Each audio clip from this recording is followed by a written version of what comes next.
In this video, we will discuss how to solve exponential equations. So let's go ahead and our first example, which is basically 3 to the power x equals 30. Now, a common mistake that students do is that they try to divide by 3, thinking then x equals 10, but that cannot be possible because you need to get the x by itself, but the x is the power of this base 3, okay? So you cannot divide by 3.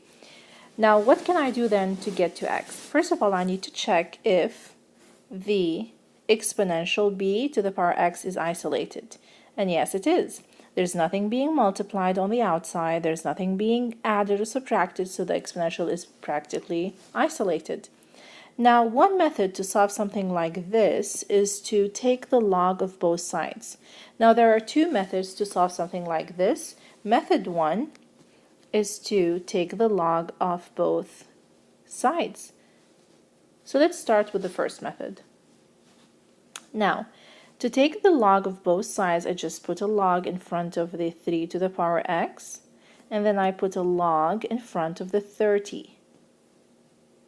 I just insert a log in front of both of them. Now, why do I do that? Because now the x is a power, and I can use the power property to move the x in front of the log. So I end up having x log 3 equals log 30. You see that? So I use the power property to move the x down. This is one of the log properties that we learned in lesson 7.7. By doing that, the x now is in front of the log 3. Now what I can do is just divide both sides by log 3. And there you go. X is isolated, so x is equal to log 30 divided by log 3.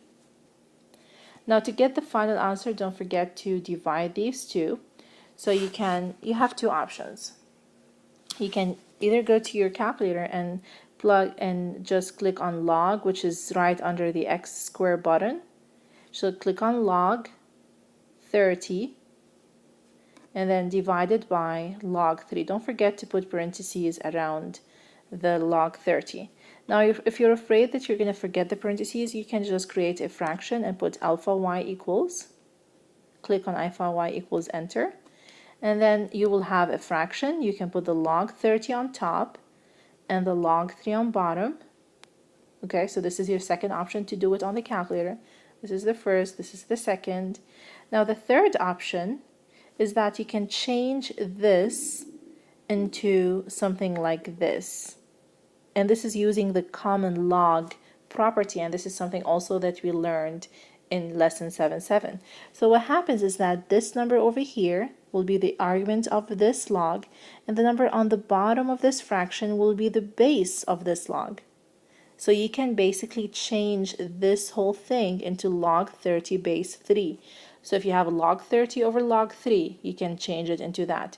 Now, once you have it in this form, on your calculator, you can go click on math, and then you can scroll down to something called log base. Once you do that, you have the option of, you will have something like this on your screen. And then you have the option to put 3 over here and 30 over here and press enter, and you will get your decimal. Always remember to round to the third decimal place. So that is the answer for number 1. Okay? So all three options is how to put this in your calculator. Now, this is an acceptable answer, and this is also an acceptable answer. Now, let's move on to the second example. Now, in the second example, I'm going to use a different method to solve it, and it's called changing it to the log form. So the first method is basically, once you isolate the exponential, you put log on both sides of the equation, then you move the x in front of the log. Once you have x in front of the log 3, you divide by log 3. Then you will have x isolated, it's equal to log 30 over log 3. You put that in your calculator and you get your decimal. Now the second method, so let's write down 10 to the power x minus 4 equals 34. You start the same way, which is isolating the exponential. I can see that there's something being subtracted, so I have to get rid of that by adding it to both sides. So 10 to the power x now is isolated and it's equal to 38. Now, the second method is to change it to log form. Now this is something that we learned in lesson 7.6, but I'll give you a quick overview of how to change to log form, but if you feel you need more practice, go back to lesson 7.6. Now to change this to a log form, you need to remember that the 10 is called a base, and the base goes as a subscript as a small number next to the g, so you'll put the 10 over here. Now the 38 is going to be an argument, and you put the argument inside of the log. Now the exponent x, so write exponent for x, is going to be the answer of the log. So that's going to be your exponent. This is where exponent goes. So the base goes as a subscript for the log. The x goes as an answer for the log, is equal to the log. Now the 38 is the argument and goes inside the log. Now if you want to check your answer, you can always do the loop thing. So 10 to the power x equals 38. There you go, 10 to the power x equals 38. Now if you are good and you know how to change to log form, then this is an easy, quick solution. There you go, very easy. So x equals log base 10 of 38. There you go, that's your answer.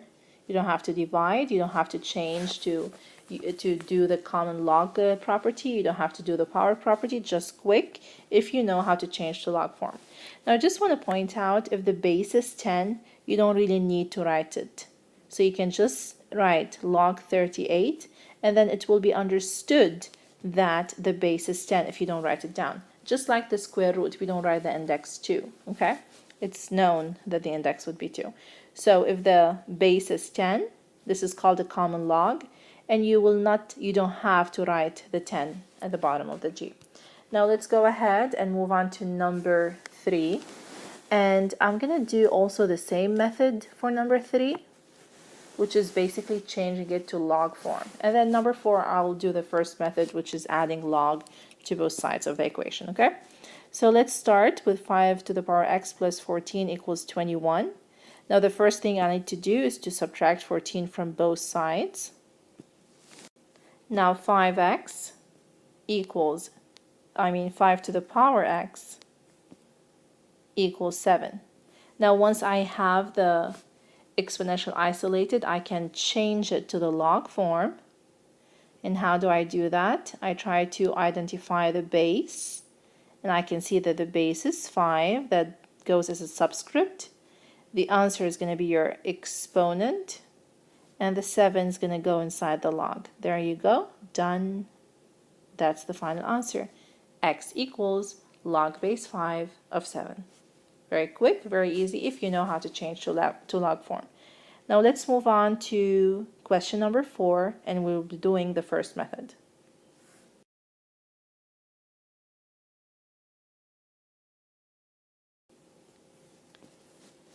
So 3 times half to the power x plus 4 equals 19.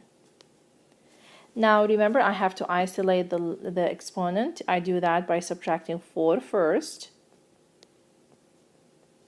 So 19 minus 4 is 15. Now I need to get rid of the 3 by dividing both sides by 3. Now a common mistake that students do, they multiply 3 and half.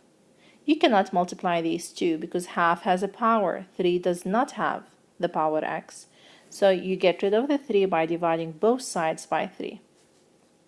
So you end up having half to the power x equals 15 over 3, which is just a 5. Now, using the first method, you take the log of both sides. So you put a log in front of the half x. Don't be worried about the half x. It's okay. It's just a number, half to the power x, equals log of 5. Now, using the power property, I know I can move the x down next to the log. So x log of half equals log 5. Now, to get x by itself, I divide both sides by log half. So x is equal log 5 over log half. Now remember, you can put this in your calculator and get the decimal. You can do that by going to alpha y equals enter. You put log 5 on the top of the fraction and log half on the bottom of the fraction, and there you go. That will be your decimal answer. Always round to the third decimal place. Now remember, you can change that into just one log, where the bottom number goes as a subscript. This is your base, and the 5 goes as the argument. And to solve this, you can go to math, click on math, then you scroll down to log base, and you put the numbers and you will get your decimal. So these are two acceptable answers. Okay? Now let's move on to our next problem, problem number 5, and I will be using method 2. 2 to the power 4x equals 3.6. Now, using the second method, I just need to change it to log form.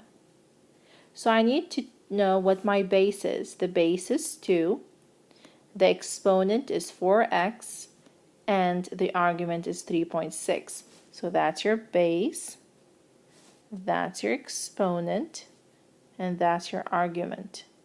So inside the log, the argument goes inside the log, the base goes as a subscript, and the answer is going to be your exponent. This is how you change it to a log form. There you go. But x is not isolated, so you actually need to divide by 4. How do you do that? You just divide both sides by 4. So you cancel those out. So x equals all of this. Now a better way to write it, you can write 1/4 log all of that. So x equals 1/4. Instead of writing log base 2 of 3.6 over 4, you can just write 1/4 log base 2 of 3.6. And don't forget to put this in your calculator and find the decimal answer. That's how you use the log form to solve exponential equations. Now let's move on to our last problem. I will be also using the second method, which is changing it to log form. I feel it's easier and quicker, but the first method is a wonderful method as well. Both of them are good, so whatever works for you. Now let's change it to log form. So 19 goes as a subscript, the 3 goes as an argument, and that's equal to the exponent, x plus 4. There you go. You just subtract 4 from both sides. Boom, you're done. So cancel out the 4's. X equal log base 19 of 3 minus 4. Now a common mistake that students do, they think that they can subtract the 3 and the 4. You cannot do that. 3 is an argument, is inside. You cannot subtract 3 and 4. So remember, that's going to be your final answer. You can put this in the calculator and get your decimal answer. I hope this video was helpful. Make sure that you go and practice. So make sure that you do some problems off of the practice sheet.